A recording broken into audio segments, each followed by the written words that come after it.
தாழ்வு மனப்பான்மை ஏன் வருது தெரியுமா? நம்ம குறை சொல்கிறவங்ககிட்டே போய் நம்ம திறமையை காமிச்சிட்டு இருப்போம். குறை சொல்லிகிட்டே இருப்பாங்க வீட்டில். அதாவது உங்கள் அம்மாவாக இருக்கலாம், அப்பாவாக இருக்கலாம், அல்லது உங்கள் கணவனாக இருக்கலாம், மனைவியாக இருக்கலாம். இப்படி குறை சொல்லிக்கிட்டே இருக்காங்க பாருங்கள். இந்த உறவுகள் தான் இவங்ககிட்ட போய் நீங்கள் என்ன தான் உங்கள் திறமையை காமிச்சாலும் உங்களை ஏற்றுக்கவே மாட்டாங்க. உங்களை மட்டம் தட்டிக்கிட்டே இருப்பாங்க. இதுதான் உங்களுடைய தாழ்வு மனப்பான்மைக்கு காரணம். நீங்கள் என்ன தான் முயற்சி பண்ணாலும் கடைசியில் என்ன பண்ணுவீங்க?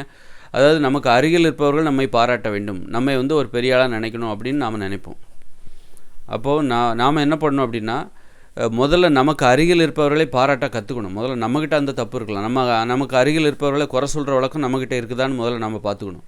இல்லை நான் பாராட்டுற வழக்கத்துக்கு மாறிட்டேன், முன்னாடி குறை சொல்லிகிட்டு இருந்தேன், நான் இப்போ எனது மனைவியோ அல்லது கணவனையோ அல்லது எனது அண்ணனையோ தம்பியோ அக்காவையோ எனது பிள்ளைகளையோ நான் இப்போ பாராட்டுகிற பழக்கத்திற்கு வந்து விட்டேன், பாராட்ட கற்றுக்கொண்டேன். அப்படிங்கிற போது அவங்க ஆனால் அதை மாற்றிக்கலை. என்னுடைய கணவன் எப்போ பார்த்தாலும் என்ன குறை சொல்லிகிட்டே இருக்கான், நான் அவனுடைய நிறைகளை நான் பல தடவை பாராட்டிட்டேன், அவன் என்ன குறைய சொன்னால் கூட நான் அவனை குறை சொல்கிறது இல்லை, எனக்கு குறை சொல்கிறதே எனக்கு பிடிக்கலை. ஆனால் நான் என்ன பண்ணாலும் என்னுடைய கணவன் என்ன குறை சொல்லிக்கிட்டே இருக்கான், அல்லது நான் என்ன பண்ணாலும் என் மனைவி என்ன குறை சொல்லிக்கிட்டே இருக்கிறா, நான் என்ன பண்ணாலும் எங்கள் அப்பா என்ன குறை சொல்லிக்கிட்டே இருக்காரு. அப்படின்னா தாழ்வு மனப்பான்மை இப்படி தான் ஏற்படுது. இந்த மாதிரி குறை சொல்லுகிறவர்களிடம் போய் நம்ம திறமையை வெளிப்படுத்துகிறோம் பாருங்கள். குறை சொல்லுகிற அவர்களிடம் போய் அவர்களுக்கு அருகில் வசிக்கிறோம் பாருங்கள். அதுதான் தாழ்வு மனப்பான்மை வருவதற்காக. அதற்கு பரிசு தான் தாழ்வு மனப்பான்மை. இந்த மாதிரி குறை சொல்லிகிட்டே இருக்காங்க பாருங்கள், மட்டம் தட்டிகிட்டே இருக்காங்க பாருங்கள். நம்மளை ஏற்றுக்க மாட்டாங்க, நம்மக்கிட்ட உள்ள நிறைகளை பார்க்கவே மாட்டாங்க. அவங்க கண்ணுக்கு நம்மக்கிட்ட இருக்கிற குறை தான் தெரியும். இப்படிப்பட்டவங்ககிட்ட நம்ம இவர்களுக்கு அருகில் வசிக்கும்போது தான் நமக்கு தாழ்வு மனப்பான்மை வரும். அப்போ இப்படிப்பட்டவங்ககிட்ட இருந்து தன்னம்பிக்கையை ஏற்படுத்தணும் அப்படின்னா இப்படிப்பட்டவங்ககிட்ட இருந்து நம்ம விலகிடணும், இவங்க பக்கத்தில் இருக்கக்கூடாது. அப்போ நமக்கு தன்னம்பிக்கை தானாக வந்துடும். அப்போ நம்ம தப்புங்கிறது என்ன தெரியுமா? நம்ம முயற்சி பண்ணுறோம், அங்கெல்லாம் நமக்கு தப்பு இல்லை. நம்மளை குறை சொல்லிக்கிட்டே மட்டம் தட்டிக்கிட்டே இருக்காங்க பாருங்கள், நம்மளை ஏற்றுக்க மாட்டேன்றாங்க பாருங்கள், நம்மளை பாராட்ட நம்மக்கிட்ட இருக்கிற நிறைகளை பார்க்க மாட்டேங்கிறாங்க பாருங்கள். அவங்க பக்கத்தில் இருக்கிற அந்த தப்பு தான் நமக்கு தாழ்வு மனப்பான்மை ஏற்படுறதுக்கு காரணம். நம்ம சாதாரண விஷயத்தை தான் செய்வோம், ஆனால் அதை பாராட்டுவாங்க. அவங்களோட பழகணும். சின்ன விஷயத்தை தான் செய்வோம், அவங்கள பாராட்டுவாங்க, நம்மளை பாராட்டுவாங்க பாருங்கள். அவங்கக்கிட்ட போய் பழகணும். அவங்களுக்கு அருகில் இருக்க தனியாக கூட நீங்கள் இருந்துருங்க, ஆனால் எப்போதுமே உங்களை குறை சொல்கிறவங்க பக்கத்தில் இருக்காதீங்க. தனியாக இருக்கிறது கூட ஒரு குறைந்த தன்னம்பிக்கையை தரும். ஆனால் உங்களை குறை சொல்லிக்கிட்டே இருக்காங்க பாருங்கள், உங்களை மட்டம் தட்டிக்கிட்டே இருக்காங்க பாருங்கள், உங்கள்கிட்ட இருக்கிற நிறைகளை பார்க்கவே மாட்டாங்க. அவங்க பக்கத்தில் இருந்தீங்கன்னா நீங்கள் எவ்வளோ பெரிய விஷயத்த செஞ்சாலும் உங்களுக்கு தாழ்வு மனப்பான்மை இருக்க தான் செய்யும். எவ்வளோ தான் கடினமாக போராடுங்க, உங்களுக்கு தாழ்வு மனப்பான்மை இருந்துக்கிட்டே இருக்கும்.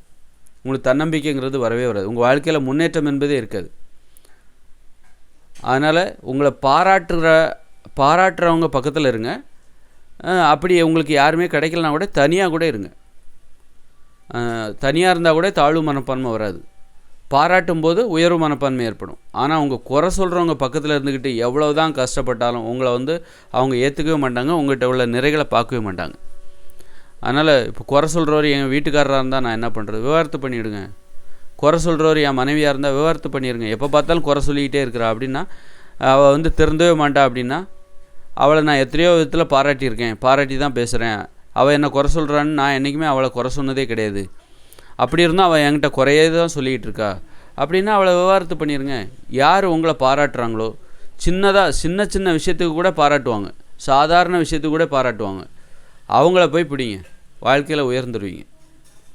எவ்வளோ தான் செஞ்சாலும் குறையே சொல்லிகிட்டு இருப்பாங்க. பெரிய பெரிய விஷயங்களை செஞ்சால் கூட உங்கள்கிட்ட ஏதாவது குறை இருக்கா தேடுவாங்க, உங்களை மட்டம் தட்டவே பார்ப்பாங்க. உங்கள் தன்னம்பிக்கையை தகர்க்கணும், உங்களுக்கு தாழ்வு மனப்பான்மை ஏற்படுத்தணும், அதுதான் அவங்களுடைய நோக்கம். அப்படிப்பட்டவங்ககிட்ட இருந்து விலகிடுங்க. அது ஒரு நோய். அவங்ககிட்ட மாஸ்க் போட்டுக்குங்க. அவங்ககிட்டேருந்து உங்கள் முகத்தை காமிக்காதீங்க, அவங்ககிட்ட உங்கள் திறமையை காமிக்காதீங்க, அவங்ககிட்டேருந்து எதையுமே எதிர்பார்க்காதீங்க, விலகி போயிடுங்க. அப்போ நீங்கள் தப்பிச்சிருவீங்க. தாழ்வு மனப்பான்மை என்பது உங்களை ஒன்றுமே பண்ண முடியாது.